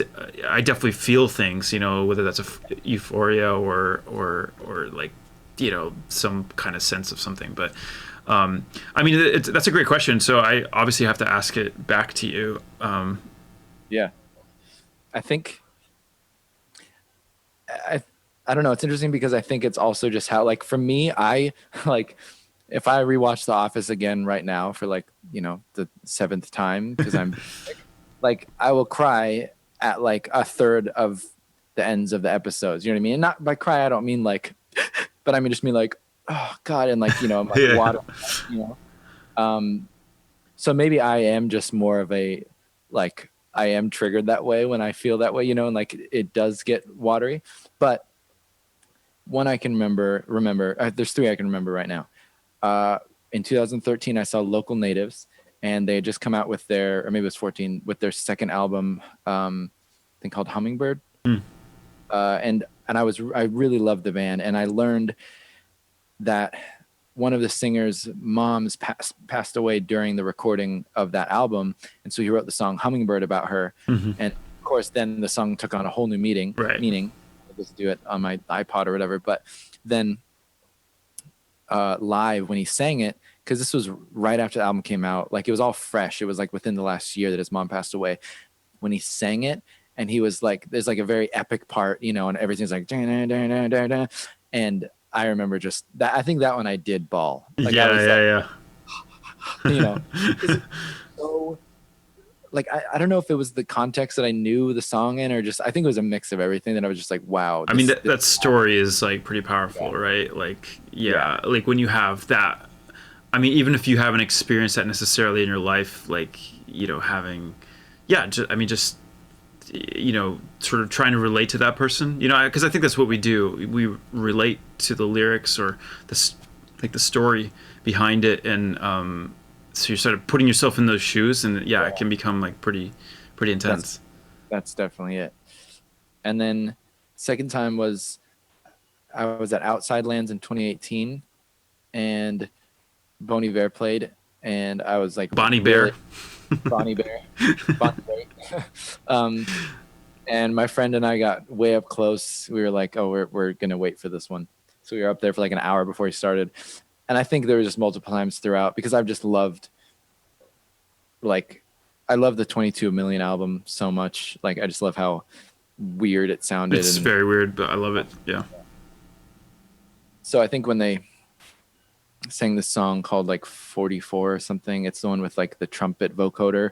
Like they did it live. So the trumpet player was playing into a mic that then Justin Vernon was like playing what chords he was playing, you know? Right, like Antari's harmonizer or whatever. Yeah. But he was doing it live. So it was just like improvisational, you know? Hmm. The lyric is like, I've been caught in the fire. And it was just like something so simple, but it was just so epic. And then the third one was at Coachella last year. A friend of mine was playing really early on the one of the electronic stages, but he managed to squeeze like weekend passes. So I went with him as his tour manager. Yeah, And yeah. Classic. that night we saw 1975, and I've been a big fan of them forever. But they played the song called I Like America and America Likes Me, where in the song it's all auto-tune, but live he's screaming, singing into auto-tune, which is something I've never heard before. Yeah, interesting. Like it was like notes that you could make out and sing, but with just guttural, like, you know, and he was like on his knees, and and all the lights, I was just like, Yeah. That's awesome. Yeah. No, I've never seen them live. I would like to. They're really good. Oh, what a fluff. So she was pretty nice to you. This is like not normal for her. She's kind of a lap cat now. It's kind of weird. I mean, not right now, but oh, gross. See, this is why I have like the Right.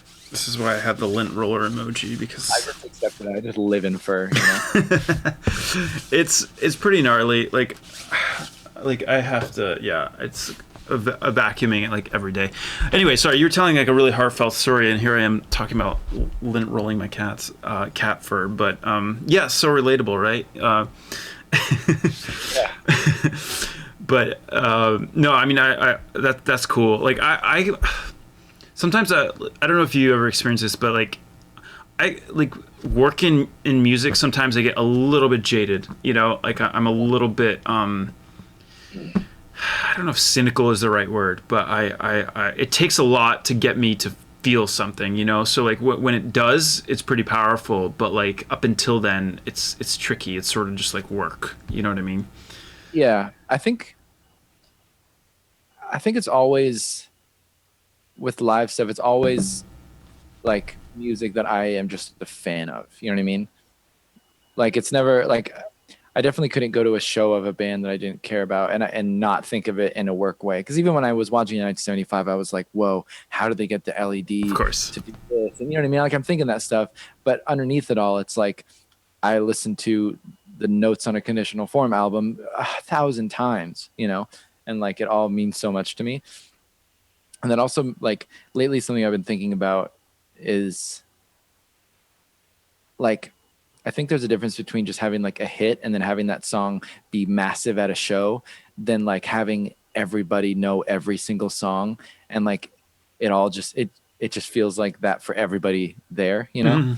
Yeah. So I'm thinking lately randomly, like in the shower, I'm like, I wonder like what it takes to cultivate that. Like I feel like it's just a lot of time, but it's like people investing in everything that you're doing. I think you know? a lot of it is luck, to be honest. Yeah. Because like having a big song can be kind of a curse in that way, where you get successful over, you know, and everybody like, I mean, to some extent, I feel like I experienced that a little bit, like with my first album, because I had like one or two songs that did really well, and then everything else we were just like, okay, whatever. But it took over time, by having sort of moderate successes, it sort of made up for that. Whereas the people that come to shows, like, yeah, sure, maybe they know the big songs, but they also know the other stuff, and they appreciate it. So, like, I mean, I don't know if I'm necessarily the best example of that, but I think it's a bit of luck, you know, like, because if you have like if you have one semi-charmed life, you know, you're just going to be stuck with that forever. Granted, Third Eye Blind had a lot of hits, but you know, there's a lot of people that just go to Third Eye Blind to see that song, and you know, actually on my last stream I was talking about Hanson, like, you know, like they have a thriving career still to this day. I think a lot of people don't realize that, but there's probably still people that go to that. They're like, yeah, I want to see Bop, you know. Bop. Yeah. It's so interesting to me because that's my favorite part about like seeing a band like 1975 at a place like Coachella, when it's just like 20,000 people singing only called her one time, maybe, just like, I don't know. It's just Yeah. that's like, not even just from like an ego, like, oh, I want to be up there in front of all those people. It's just like that feeling of anywhere you are, whether you're in the back of the crowd, the front, or on the stage, is just like, there's just like a heightened, energy. Yeah. You're making me really miss live music. Yeah, I don't know why I'm doing this to myself. I'm kind of like, I kind of was like putting it to the back of my mind, because obviously, like, yeah, I kind of forget how good it can be, when it works. Because like I tend to like, it's like, oh yeah, I remember I got stuck in the airport for like 4 hours. So that was annoying. But then like, but I had a pretty good show the night before, but I focused on the airport. But yeah, no, like I got to see LCD Sound Systems before they retired, and like not in Madison Square Garden, but they actually played Roseland here in Portland. Wait, who did? Sorry, I missed what you said. LCD Sound System. Oh, okay, cool. And it was such a good show. It felt that way. It's like where everybody knows, like all the songs. It's like, yeah, maybe they have a couple big ones, but everybody knows everything, and it's just, you feel this sense of kind of community or something by just being in the room and everybody, just experiencing that. I think it's pretty cool. Even though Roseland has that stupid pole in the middle of the stage, like, I don't know. Oh my god. It's like some fire code. I don't know. It's pretty annoying. Yeah.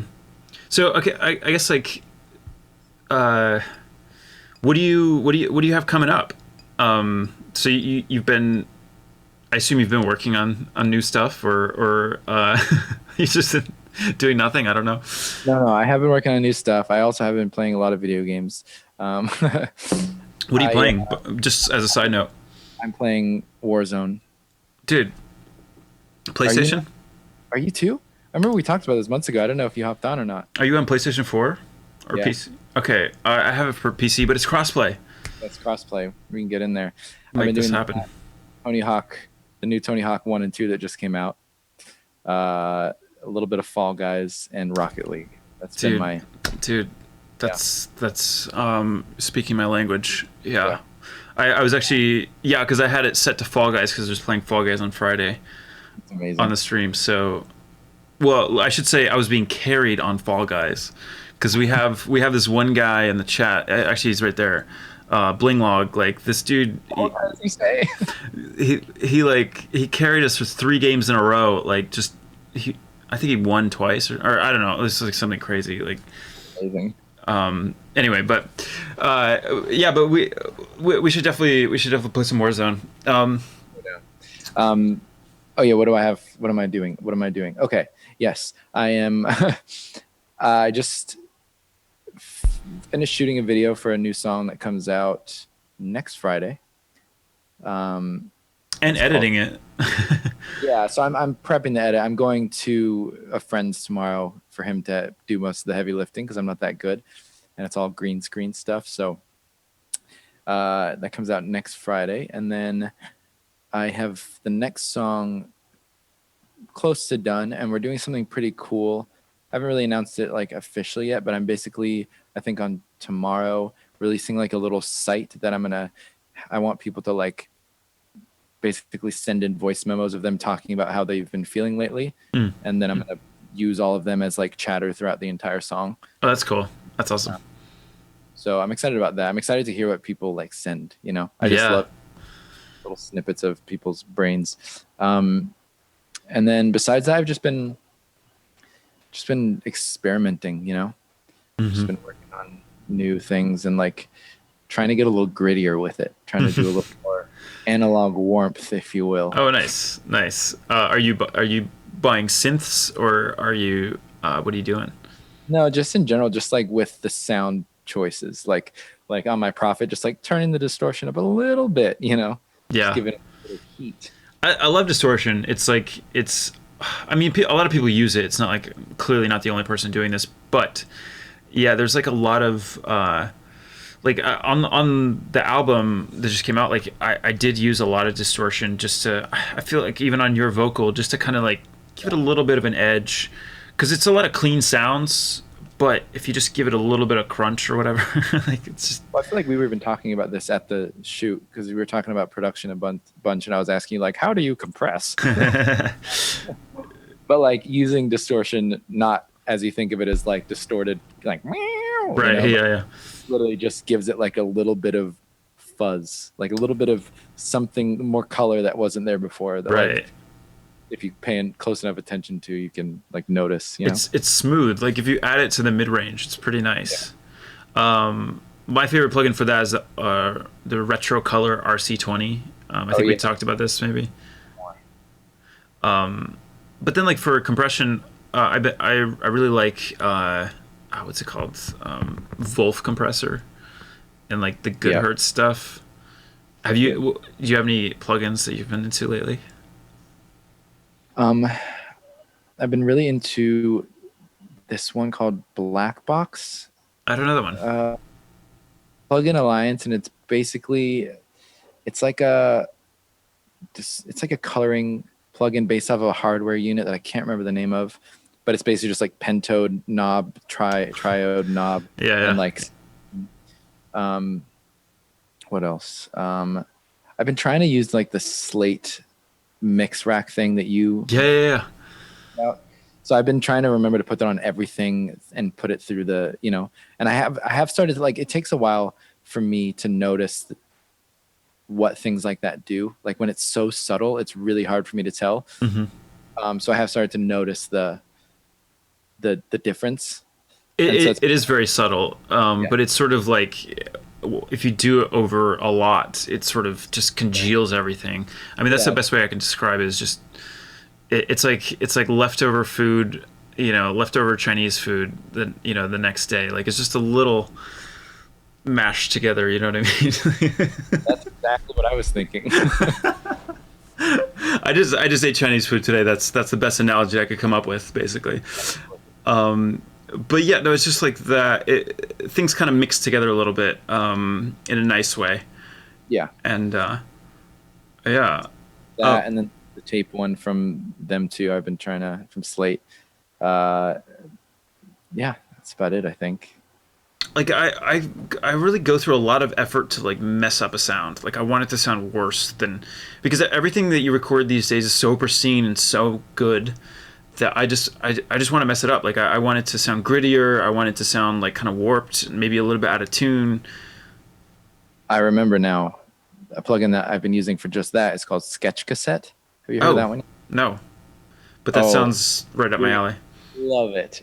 I think I've started seeing so many friends find it and post about it, and I think it's hands down the best one out there yet. They have another one that's a compressor that's based off the compression that's in Sketch Cassette that you can turn on or off, and it's a plugin called Shapeshifter. But it's like weird. It almost acts like an OTT, but without multiband. You know what I mean? Like it'll give you expansion and crazy like intensity. I'll text them. I'll text the links to you. Yeah, I know that sounds awesome. I mean, that's what kind of Wolf compressor started at. It was like it's this one sampler that I think Madlib used on drums. Yeah. And it just makes everything sound good. Yeah. And I mean, you can definitely go overboard with it, but so they just created the entire plugin around this one idea. That's cool. Sketch Cassette. I need to check that out. Yeah, and I think T Jackson's right. It is only $20. Oh, that's perfect. But honestly, like it's so fun to mess with, like turning it all off and just using the input and output and the saturation, and then putting the tape on, and like there's just different types of tape, and I don't know, I really love it. And the wow and the flutter is like the best I've heard. That's cool. Okay, this sounds like right up my alley, because I love a good wow and flutter. Yeah. In fact, like when I do like the more like live or improvisational type of stuff on my stream, I have like a whole bunch of that running. So yeah, that's cool. Like I'll throw it on the master, and it's just kind of like yeah. It just wows itself. Yeah. It's just funny how like we use those things. We're really just artifacts and sort of limitations of technology at the time, but they're sort of nostalgic in a way for us, for people of a certain generation, where we're just trying to make it sound like our favorite records or something like that. when I wonder- they were trying to eliminate that, it's always interesting, like when you see like an older artist make music now and like everything sounds too good. They're like, no, that's not what I like about it. Like, I feel like it was everything that came out between like 1999 and 2008. You know what I mean? Like it was just too like what is that Yamaha like motif? Like you know what I mean? It was just too like yeah. But then in maybe 10 years from now that'll be like retro again, and the cycle continues. It's interesting because there are like artists that almost take that and make that ugly, like Charlie XCX or Dylan Brady or Hunter. You know what I mean? Like they take such like clean, like loud stuff and then just like mangle it. Yeah. Like in like a modern way. I think it's interesting. Yeah, it's really cool. No, that's awesome.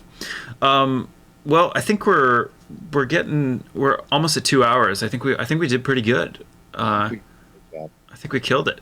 So, I feel like we should probably wrap it up. And thank you, Phil Good, Mr. Good. I thought it was pretty funny when you were at my house and I was like, "Is your real name Phil?" I mean, I was kind of messing with you, but like it was just your reaction was pretty good though. You're like, no. I know. I would have the either best or worst parents to name their kid with the last name Good, Phil. Yeah. Well, I mean, I don't think my parents could have predicted this, but so I have the artist name RAC, obviously. So RAC is also a breakdown company in the UK and Australia, and then my initials are AAA. So I knew the first one. I didn't realize that your initials were AAA. Though. Yeah, so it's just this theme follows me in my life. I don't know why, but I think it's kind of funny. I don't know, subliminal or something. Relation glitched in that little part. Yeah. Awesome, man. Well, seriously, thank you so much for coming on the show. Let's get some lint rollers in the chat for Mr. Good. Some slow claps. Thank you. Seriously, I appreciate it, and thanks for coming on and sharing your story and all that. Yeah. Thanks for listening, guys. I'll talk to you soon. All right. See you, Phil. Yeah. Take care. Okay. All right.